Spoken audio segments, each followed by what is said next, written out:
नमस्कार, स्वागत आपका। मैं आपके साथ अनुराग सिंह। 5 राज्यों में विधानसभा चुनाव के लिए चुनावी प्रचार पूरे जोर शोर से जारी, लेकिन पश्चिम बंगाल और असम में इस चुनावी प्रचार में अवैध घुसपैठ, लव जिहाद और यूसीसी जैसे मुद्दों की एंट्री हो चुकी है। असम में 2 दिन पहले भारतीय जनता पार्टी ने अपना चुनावी घोषणा पत्र जारी किया था। विकास, रोजगार की बातें तो जमकर की, लेकिन इस घोषणा पत्र में जिस वायदे ने सबका ध्यान खींचा वो है यूसीसी। दरअसल असम में सरकार बनने के 3 महीने के अंदर यूनिफॉर्म सिविल कोड लागू करना, लव जिहाद, लैंड जिहाद के लिए सख्त कानून बनाने का वायदा अपने घोषणा पत्र में भारतीय जनता पार्टी ने किया। असम में आदिवासी हैं, कई जनजातियां हैं जिस पर सीधे तौर पर यूसीसी लागू नहीं हो सकता। इसीलिए चुनाव से पहले कोई सियासी नुकसान ना हो जाए, असम के मुख्यमंत्री हिमंता बिस्वा शर्मा ने साफ कर दिया कि जनजातियों और आदिवासियों के अधिकारों की रक्षा की जाएगी। मतलब साफ है कि यूसीसी क्यों लाया जा रहा है। पहले आपको सुनाते हैं कि असम के मुख्यमंत्री हिमंता बिस्वा शर्मा ने यूसीसी को लेकर क्या बयान दिया है।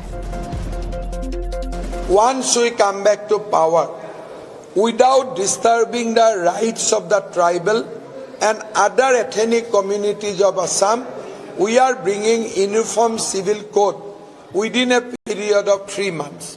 We are also bringing a tough legislation against love jihad and land jihad.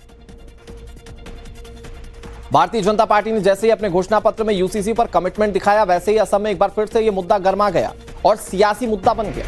इसके बाद एक दिन पहले ही जो प्रधानमंत्री नरेंद्र मोदी असम में रैली करने के लिए पहुंचे थे, उन्होंने साफ कर दिया कि बेटियों के अधिकारों की रक्षा और धोखाधड़ी से बचाने के लिए यूसीसी जरूरी है और बीजेपी जो कहती है वो करके दिखाती है। दूसरी तरफ असदुद्दीन ओवैसी हैं और कांग्रेस के नेता हैं जो चुनाव में यूसीसी का मुद्दा उठाने पर विफल गए। ओवैसी ने सीधे सीधे आरोप लगाए कि बीजेपी हिंदू कोड बिल मुस्लिमों पर थोपना चाहती है। साथियों, असम में यूनिफॉर्म सिविल कोड लागू करना और हमारे आदिवासी समाज 6 शेड्यूल एरिया की संस्कृति और परंपराओं को सुरक्षित रखना, ये असम की पहचान बचाने के लिए बहुत बड़ी घोषणाएं हैं। और आप जानते हैं, बीजेपी जो कहती है वो करके दिखाती है। देखिए, संविधान में freedom of religion fundamental right है। संविधान में जो प्रियम्बल है उसमें liberty of thought, equality and justice की बात की गई है। तो ये यूसीसी के नाम पर सिर्फ हिंदू कोड बिल को लागू करना चाहते हैं, जो सरासर गलत है, अनकॉन्स्टिट्यूशनल है। वो यूसीसी से कुछ नहीं होता भैया। यूसीसी अब उत्तराखंड में लागू कर दिया, वहां कुछ हुआ क्या? ये मुद्दे सिर्फ लोगों का ध्यान भटकाने के हैं। आप विकास की बात करते हो तो विकास बताओ ना, विकास कैसे करोगे? कुछ नहीं है, ना जिहाद, ना लैंड जिहाद, ना लव, ना लैंड। क्या है भाई? ये नए नए लफ्ज निकाल लाते हैं। इनके अलावा कुछ है? आप बताओ, इनसे कुछ हासिल हुआ हो या इनका कोई आपने लागू किया यूसीसी, उसका कोई रिजल्ट आया हो तो वो बताओ ना। अगर आपको निकाह करना तो निकाह ही करेगा ना, जिसको फेरे लेने फेरे लेगा। तुम क्या करोगे उसके? इस बार असम के चुनाव में यूसीसी को एक बड़ा मुद्दा बनाने की कोशिश भारतीय जनता पार्टी ने अपने मैनिफेस्टो के जरिए की। अब भूलिए नहीं कि उत्तराखंड में जब 2022 में विधानसभा चुनाव थे, उस वक्त भारतीय जनता पार्टी ने चुनाव से ठीक पहले यूसीसी वाला कार्ड खेला था। चुनावों में फायदा हुआ। उत्तराखंड में बीजेपी की सरकार बनी और शायद ठीक वैसी ही कोशिश जो है वो असम के चुनाव में की जा रही है, क्योंकि यहां पर घुसपैठियों का मुद्दा बढ़ा रहा है। लेकिन सवाल यह है कि विपक्ष एक विधान और देश के संविधान को लेकर इस तरह के सवाल क्यों उठा रहा है। वो कह रहा है कि यूसीसी जो है वो ठीक नहीं है। बातचीत करेंगे, कई सारे मेहमान हमारे साथ जुड़ गए हैं। प्रमोद स्वामी हमारे साथ जुड़ गए जो कि भारतीय जनता पार्टी के नेता है। हमारे साथ अश्विनी कुमार मिश्रा जुड़ गए हैं जो कि कांग्रेस पार्टी के नेता हैं। मैं शुरुआत अश्विनी जी आप ही से करता हूं। एआईएमआईएम के प्रवक्ता या नेता हमारे साथ अब से कुछ ही देर में जुड़ेंगे, तो मैं अश्विनी जी शुरुआत आप ही से करता हूं। भाई, एक देश एक विधान से दिक्कत क्या है? मतलब देश में एक जैसा नियम सब पर लागू हो, इसमें क्या दिक्कत हो सकती है किसी को? सर, विपक्ष सवाल क्यों उठा रहा है? भारत की एक बड़ी धरोहर मानी जाती है अनेकता में एकता। और आप बात कर रहे हैं कि अनेकता भारत का मूलभूत है। भारत का बेस है अनेकता, आप उस अनेकता को एक धागे में कैसे पिरो पाएंगे? और रही बात यूसीसी की, तो यूसीसी हमेशा से भारतीय जनता पार्टी का एक चुनावी एजेंडा रहा। आपने खुद ही स्टार्टिंग में कहा कि उत्तराखंड चुनाव से पहले इन्होंने यूसीसी कार्ड खेला था, चुनाव जीते थे, लेकिन उसके बाद हुआ क्या यूसीसी का? वहां पर गोवा में यूसीसी है, वहां यूसीसी का क्या हुआ? यूसीसी इनके लिए चुनावी मुद्दा है, इससे ऊपर कुछ नहीं है, क्योंकि इस देश में यूसीसी लाना संभव ही नहीं है। इतने धर्म है। अगर मैंने ये जिक्र किया कि यूसीसी चुनाव से पहले लाने की बात की बीजेपी ने, तो बीजेपी ने एक तो उसे एग्जीक्यूट किया, पहला तो ये। दूसरा ये कि जनता ने रिलेट किया ना सर यूसीसी के मुद्दे से, और उस पर वोट भी पड़े भारतीय जनता पार्टी को उत्तराखंड के अंदर, तो जनता भी चाहती है शायद कि यूसीसी लागू हो देश में। जनता तो चाहती है, पर क्या भारतीय जनता पार्टी चाहती है? नहीं, भारतीय जनता पार्टी यूसीसी लाना नहीं चाहती, क्योंकि यूसीसी लाना संभव नहीं है। आप बताइए ना, हमारे यहाँ पर आर्टिकल 25 बोलता है फ्रीडम ऑफ रिलीजन, और आप यूसीसी के माध्यम से उसको कंट्रोल कैसे करेंगे? क्या फंडामेंटल राइट छीनेंगे लोगों के? नहीं छीन पाएंगे, क्योंकि संविधान ने दिए हुए हैं। तो यूसीसी एक ऐसा टॉपिक है जिससे इनको वोट तो मिलते हैं, बट ये कभी कानून का रूप ले ही नहीं सकता। नहीं, तो उत्तराखंड में गुजरात में जो यूसीसी लागू है, आपको उसमें क्या कमी दिखती है सर? अरे आप यूसीसी में बताइए, यूसीसी में बेहतरी क्या है? यूसीसी में करना क्या चाहते हैं? अभी आज तक इन्होंने यूसीसी को कभी पटल में रखा है कहीं पर? प्रधानमंत्री नरेंद्र मोदी चुनावी मंच से बहुत खुलकर कह रहे हैं कि महिलाओं को उससे सम्मान मिलेगा, महिलाओं को अधिकार मिलेगा। भाई आप एक बात बताइए, सिंपल सी एक चीज मुझे बताइए, 4 शादी के समर्थन में क्या? आज आप देश की जनता और देश की महिलाओं को बता दीजिए कि 4 शादी के समर्थन में कांग्रेस पार्टी है या नहीं है। यूसीसी से वो 4 शादियां रुक जाती हैं सर। आपको अगर सिर्फ 4 शादी का ही प्रॉब्लम है, तो आप 4 शादी के लिए कानून लेके लाइए, कानून लेके आइए। उसमें बहुत सारी चीजें, पर्सनल लॉ में उसमें बहुत सारी चीजें। ये सिर्फ एजेंडा है नहीं, मैं आपको बताता हूं भाई, आप समझिए कितना बड़ा एजेंडा है ये। आपके कितने मुस्लिम दोस्त होंगे जिनको आप जानते हो जिन्होंने 4 शादियां की हों? आप बता दें, मैं तो नहीं जानता। नहीं तो क्या देश में नहीं होती 4 शादियां? सिर्फ धर्म के लिहाज से कि भाई हमें शरीयत इजाजत देता है, हमारा धर्म इजाजत देता है, क्या 4 शादियां नहीं होती? आप डिनाई कर देंगे इस बात से? क्या ट्रिपल तलाक एग्जिस्ट नहीं करता था? में उसका इम्प्लीमेंटेशन होना बहुत बड़ी चीज है। ठीक है। दूसरा आप देखिए, ये सिर्फ और सिर्फ पॉलिटिकल, अभी आपने घुसपैठिए जैसे आसाम में बात की। ओके, मैं आ रहा हूं। आप लास्ट पॉइंट सुनिए, घुसपैठिए की आपने बात की। घुसपैठिए आसाम में 10 साल से सरकार में आई है और अभी भी घुसपैठिए की बात कर रहे हैं। बॉर्डर फेंस आसाम का 10 साल में केवल 7% किया, 80% भारतीय जनता पार्टी ने पहले सरकार करके गई। ओके अश्विनी जी, मैं आ रहा हूं आपके पास। पूरा मौका दिया मैंने आपको पूरा मौका दिया अश्विनी जी। लेकिन प्रमोद स्वामी जी, मैं कह रहा हूं कि जो विपक्ष सवाल उठा रहा है, पहला तो ये भाई गुजरात में लागू है, उत्तराखंड में लागू है, क्या बदल गया ऐसा, ये विपक्ष पूछ रहा है सर। दूसरा कि आप ये चुनावी एजेंडे के तहत लागू करना चाहते हैं देश के अंदर। देखिए, ऐसा है कि ये सिर्फ भारतीय जनता पार्टी बोल रही है ऐसी बात नहीं है। ये लोग तो सुप्रीम कोर्ट को भी जो भर्सन है उसको भी ये लोग सम्मान नहीं देंगे। सुप्रीम कोर्ट ने क्लियरली कहा है, the supreme court of India has constantly, बार बार कहा है कि उन्होंने यूसीसी का फेवर किया इन प्रिंसिपल, और उन्होंने कहा है, उन्होंने वकालत करते हुए कहा है कि अंडर आर्टिकल 44 नेशनल की integration, gender justice and equality before the law, ये आपको यूनिफॉर्म सिविल कोड लागू होना चाहिए।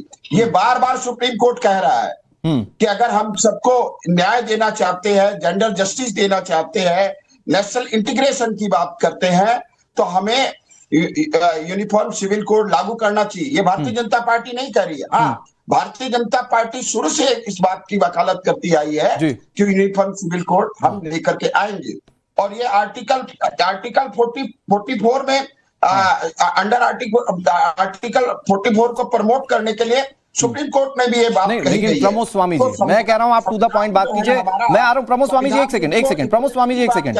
ये AIMIM के नेता दानिश अजीज हमारे साथ जुड़ गए, जो कि टीवी स्क्रीन पर दिख रहे हैं।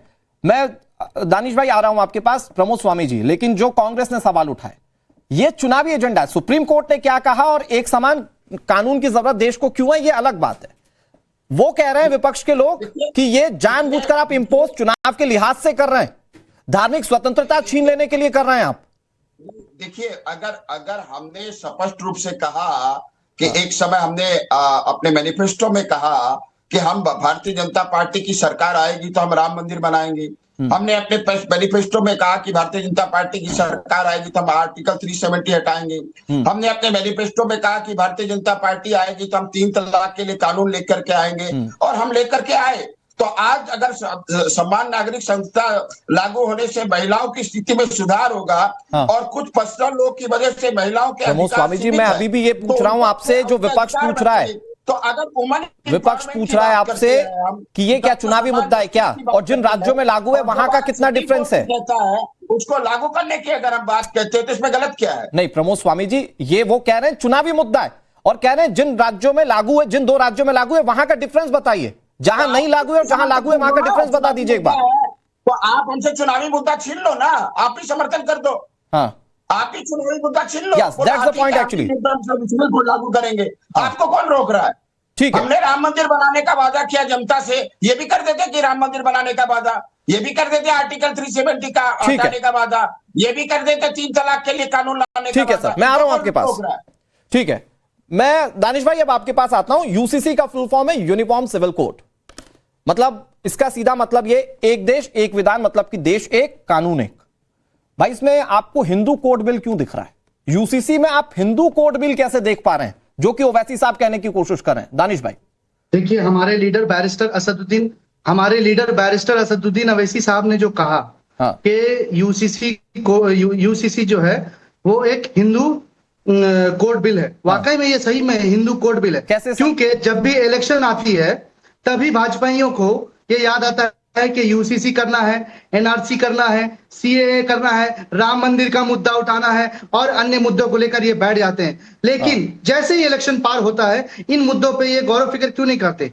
दूसरी बात, तो 2 राज्यों में तो लागू है ना, वो तीसरे राज्य की तरफ बढ़ रहे हैं। और दानिश भाई वो तो कह रहे हैं पूरे देश में लागू कर देंगे जहां जहां सरकार। Sir let me finish. जिन स्टेट में यूनिफॉर्म सिविल कोड लागू है, क्या वाकई में वहां पे ये यूनिफॉर्म सिविल कोड के तहत उसी हिसाब से सभी को समानता देकर काम कर रहे हैं? क्या नहीं कर रहे हैं। इन्होंने यूनिफॉर्म सिविल कोड के नाम से दोनों देशों के प्रदेश में सिर्फ अराजकता फैलाने की काम की है और इस देश के नागरिकों को दानिश भाई, आज आप एक नेशनल चैनल पर बैठे हुए हैं, सिर्फ आप आरोप लगाने से काम नहीं चलेगा। जो आप कह रहे हैं ना वो जरा साबित कीजिए। हिंदू कोड बिल कैसे? UCC why is equal as Hindu code bill? Obviously ये हिंदू कोड आपकी बात में कहीं जवाब नहीं मिलता इस बात का कि ये हिंदू कोड बिल है।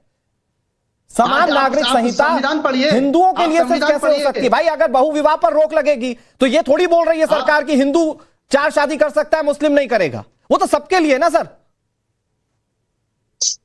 ये हमारा संविधान हमें राइट्स देता है। क्या 4 शादी का राइट्स देता है? पिएंगे क्या, किसी के साथ 4 शादी का राइट्स देता है संविधान आपको? बिल्कुल भी नहीं। संवैधानिक तरीके से क्या संवैधानिक तरीके से 4 शादी कीजिएगा? हमारे लिए इस्लामिक कानून भी जरूरी है सर। लेकिन यूनिफॉर्म सिविल कोड को ये लोग भारतीय जनता पार्टी के लोग आप इस्लामिक कानून की बात करते हैं दानिश भाई, क्या आप अपने धर्म की महिलाओं से पूछते हैं कभी कि वो इजाजत देंगी आपको 4 शादियों की? ये समानता कानून के लिहाज से ये समानता देश में क्यों नहीं आना चाहिए? और जब लाने की बात की जाती है, जब लाने की बात की जाती है दानिश भाई, तो आप लोग उसको सिर्फ चुनावी प्रोपेगेंडा बताने की कोशिश करते हैं। अमन सर, ये सिर्फ इलेक्शन के टाइम में ही क्यों बनती है सर? ये आप सवाल पूछिए, इलेक्शन ये आप सवाल पूछिए, लेकिन ये जवाब मुझे साथ में दीजिए कि why it is Hindu code bill. ये हिंदू कोड बिल क्यों कह रहे हैं आप? भूल जाते हैं लोग राम मंदिर के मुद्दे क्यों भूल जाते हैं लोग? मैं आ रहा हूं, एक मिनट आ रहा हूं प्रमोद स्वामी जी। आज राम मंदिर, जिस राम मंदिर को भव्य नाम राम मंदिर का नाम देकर बनाया गया, और उसी राम मंदिर में आज आप जाकर देखिए वो गैस की वजह से चूल्हा बंद पड़ी है। दानिश अजीज, दानिश अजीज एक सेकंड, अब थोड़ी आवाज कम कर। आ रहा हूं प्रमोद जी, आप ही को जवाब देना है। दानिश भाई बहुत छोटी सी बात कह रहा हूं आपको। पहला तो ये राम मंदिर अगर बीजेपी के चुनावी एजेंडे में था तो बीजेपी ने उसके लिए कोशिश की। ये बना तब जब सुप्रीम कोर्ट का आदेश आया, पहली चीज। दूसरी चीज ये कि सुप्रीम कोर्ट ही यूसीसी की जरूरत बता चुका है देश के अंदर। और आप तो बैरिस्टर साहब की पार्टी के नेता है ना साहब, बैरिस्टर साहब की पार्टी के नेता है आप, धोखा देकर तो आप कम से कम सुप्रीम कोर्ट को तो मानिएगा। सर मैं सिर्फ सिंपल एक लफ्ज में बोलना चाहता हूं। हाँ। यूनिफॉर्म सिविल कोड ये सिर्फ और सिर्फ भारतीय जनता पार्टी की चुनावी मुद्दे हैं। ये तो बोलने के लिए आप बोल ही देंगे वैसे ही कि भाई बीजेपी का मुद्दा है, बीजेपी का मुद्दा है। जवाब दे दीजिए प्रमोद जी। सर भाई दिक्कत इससे है कि बीजेपी को इससे वोट मिल सकता है। मुझे अभी तक की बातों में यह समझ में आया कि दिक्कत सिर्फ इस बात से है कि बीजेपी को वोट मिल सकता है यूसीसी पर। प्रमोद जी ठीक है, दानिश भाई आ रहा हूं, दानिश भाई फिर आ रहा हूं आपके पास, दानिश भाई फिर आ रहा हूं। ओके प्रमोद जी। ओवैसी साहब खुद बैरिस्टर है और अच्छे वकील भी है और विद्वान व्यक्ति है, लेकिन वो बैरिस्टर होने के बावजूद भी वो सुप्रीम कोर्ट के वर्जन का सम्मान नहीं करते हैं।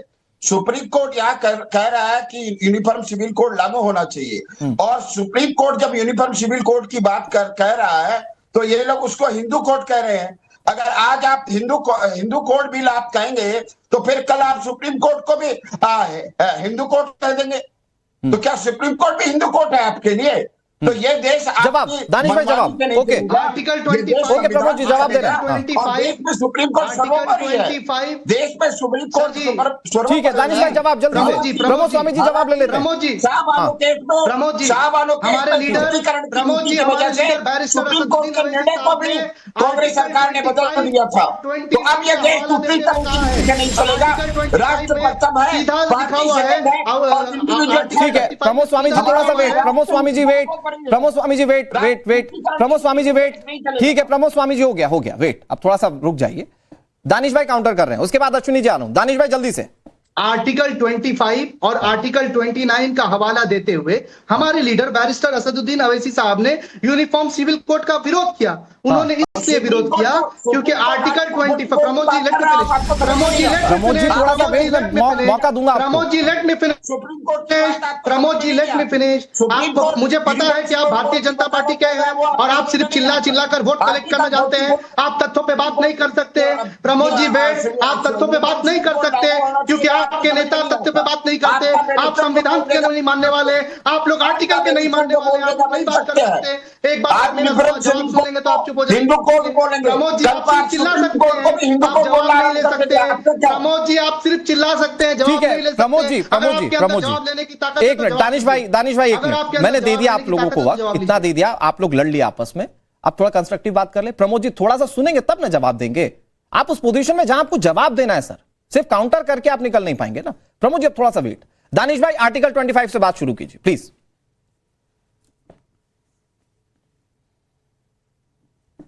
असदुद्दीन अवैसी साहब ने ये स्पष्ट तौर पे कहा है कि यूनिफॉर्म सिविल कोड का हम समान नागरिकता कानून, जिसको यूसीसी कोड कहा जाता है, उसका हम लोग विरोध करते हैं। विरोध करने का रीजन ये है कि अवैसी साहब के माध्यम से और आर्टिकल 25 के अनुसार का कहना है कि अनुच्छेद प्रत्येक नागरिक को अपना धर्म को मानना और उसके अनुसार आचरण करने का मालिकाना अधिकार देता है। आर्टिकल 25 आपका सुरक्षित है, मैं इस बात को बिल्कुल इंडोर्स करता हूं। दो चीजें, लेकिन हर धर्म में जो कुरीतियां होती हैं उन कुरीतियों पर तो बात करना पड़ेगा ना। ओवैसी साहब तो वो नेता है ना जो कहते हैं कि बुर्के वाली प्रधानमंत्री बने, तो आपको लगता है कि बुर्के वाली प्रधानमंत्री जो बने उसकी 300 हमारा भरोसा है। हाँ, एक दिन तो आपको लगता है कि ऐसा हो तो आप एक तरह की बात करेंगे ना, वो बुर्के वाली प्रधानमंत्री इतनी ज्यादा सशक्त होनी चाहिए कि वो देश के लिए नजीर हो। सिर्फ नहीं, तो आपको नहीं लगता कि धार्मिक कुरीतियों को खत्म करने की जरूरत है? हमारे कॉलेज की पढ़ने वाली जितना अमृता सिन्हा प्रधानमंत्री अगर बन सकती है तो हम चाहते हैं हमारे घर की रहने वाले आमना बेगम भी एक दिन प्रधानमंत्री बनेगी। बिल्कुल सर, ये हमारा सोच है। लिहाज से नहीं, वो जनता के वोटों के हिसाब से, के हिसाब से जनता सबसे बड़ी मालिक है और जनता सबको बैठाएगी। कौन सत्ता में रहेगा नहीं रहेगा। मैं ये सवाल अश्विनी जी आपके पास आता हूं। भाई चुनावी वोट बैंक से इतर बात कीजिए। भाई हमारे यहां पर भी अगर बहुविवाह जैसी प्रथा होती तो क्या आप और मैं इसको अगेंस्ट में नहीं होते? तो अगर अगर हमारे यहां दहेज प्रथा की कुरीतियां थी, अगर हमारे यहां सती प्रथा की कुरीतियां थी, तो हमने उसके लिए लड़ाई लड़ी है। जिस भी धर्म में कुरीतियां उस पर बात होनी चाहिए कानून के लिहाज से, हो तो इसमें बुरा क्या है? अश्विनी जी बिल्कुल बिल्कुल होनी चाहिए, इसमें कोई तोड़ नहीं है। लेकिन विषय यह है कि इनके यूसीसी बिल की जो ये बात कर रहे हैं इसमें किन कुरीतियों से लड़ रही हैं? कहां है इनका यूसीसी बिल? इनफैक्ट अगर आप देखेंगे कि हिंदू का जो नियम है, कानून है, वो भी पूरे भारत में एक सा नहीं है।